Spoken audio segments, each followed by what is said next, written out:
तो जिस तरह पेट्रोल और डीजल पर सरकार ने राहत देने का ऐलान किया था, ठीक उसी तरह केरोसिन पर भी सरकार राहत लेकर आई है। दरअसल मिडिल ईस्ट में बढ़ते तनाव और ऊर्जा संकट का असर भारत जैसे देशों पर भी अब दिखने लगा है।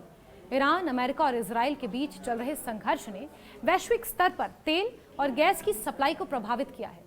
इसी बदलते हालात को देखते हुए भारत सरकार ने आम लोगों को राहत देने के लिए केरोसिन को लेकर एक बड़ा फैसला लिया है। ये फैसला खासतौर पर उन लोगों के लिए महत्वपूर्ण है जो खाना बनाने या रोशनी के लिए अभी भी पारंपरिक ईंधन पर निर्भर हैं, यानी कि छोटे गांव, छोटे कस्बों और इस तरह के इलाके जो अभी भी पूरी तरह से बिजली या गैस कनेक्शन से जुड़े हुए नहीं हैं, उनके लिए खास तौर पर ये बहुत बड़ी राहत है।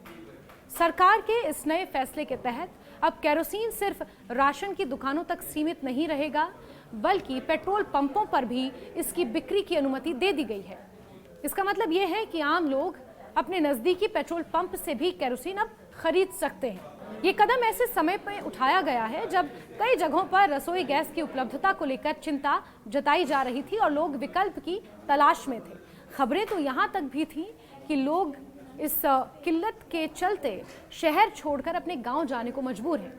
लेकिन सरकार ने समय रहते हालातों को काबू में कर लिया और इस बात की घोषणा भी कर दी कि पेट्रोल और डीजल पर जो अतिरिक्त एक्साइज ड्यूटी है उसे भी घटा दिया। इसके अलावा पर्याप्त स्टॉक सरकार के पास मौजूद है। बाकायदा इसकी जानकारी पेट्रोलियम मंत्रालय द्वारा साझा भी की गई।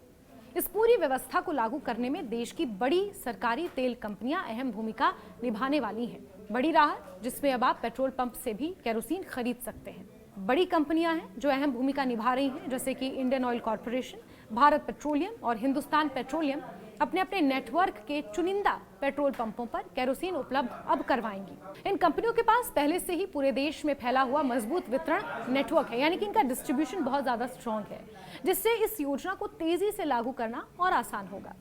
सरकार का ये फैसला अचानक नहीं आया है, बल्कि इसके पीछे मौजूदा वैश्विक हालात की बड़ी भूमिका है। मिडिल ईस्ट में जारी संघर्ष के कारण अंतर्राष्ट्रीय बाजार में कच्चे तेल की सप्लाई प्रभावित हुई है।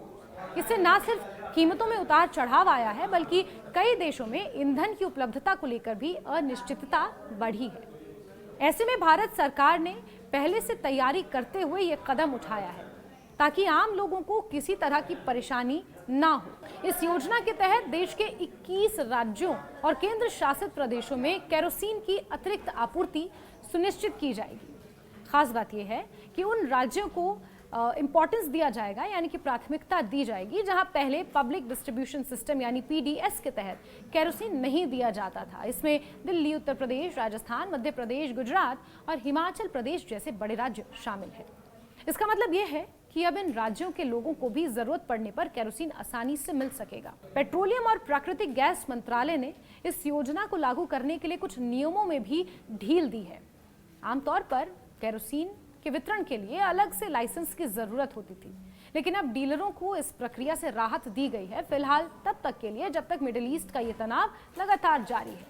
इससे वितरण प्रणाली यानी कि डिस्ट्रीब्यूशन पैटर्न को सरल और तेज बनाया जा सकेगा।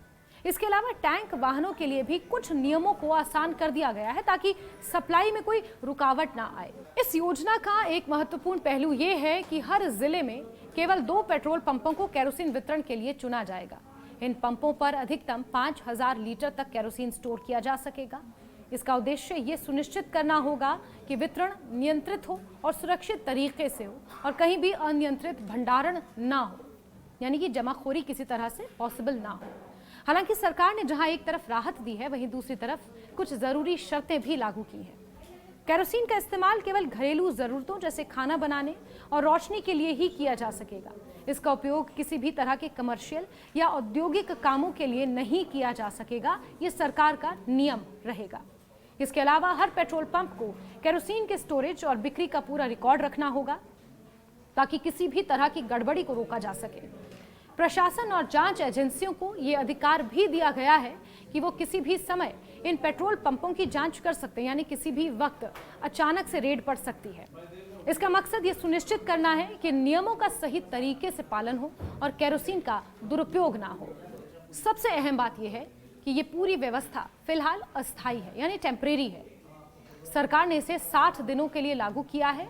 या फिर अगले आदेश तक ये जारी रहेगी। इसका मतलब ये है कि सरकार हालात पर नजर रख रही है और जरूरत के हिसाब से ही आगे के फैसले लिए जा रहे हैं। इस फैसले का सबसे बड़ा फायदा उन लोगों को होगा जो अभी भी खाना बनाने के लिए एलपीजी के अलावा दूसरे विकल्पों पर निर्भर हैं। ग्रामीण इलाकों और शहरी गरीब वर्ग के लिए केरोसिन एक सस्ता और सुलभ विकल्प हो सकता है, खासकर तब जब गैस सिलेंडर की उपलब्धता में किसी तरह की दिक्कत हो। हाल ही के दिनों में कुछ शहरों से ये खबरें भी आई थी कि पेट्रोल और डीजल की कमी हो रही है, जिससे लोगों में घबराहट फैल गई है। पैनिक बाइंग की सिचुएशन भी देखने को मिली थी। कई जगहों पर लोगों ने जरूरत से ज्यादा ईंधन खरीदना शुरू कर दिया था, जिसे पैनिक बाइंग कहा जाता है।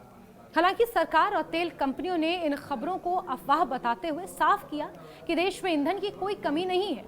सरकार ने लोगों से अपील की है कि वो घबराएं नहीं और जरूरत के हिसाब से ही ईंधन खरीदें, क्योंकि अगर लोग अनावश्यक रूप से ज्यादा खरीदारी करेंगे तो इससे कृत्रिम कमी पैदा हो सकती है, जिससे हालात और ज्यादा बिगड़ सकते हैं।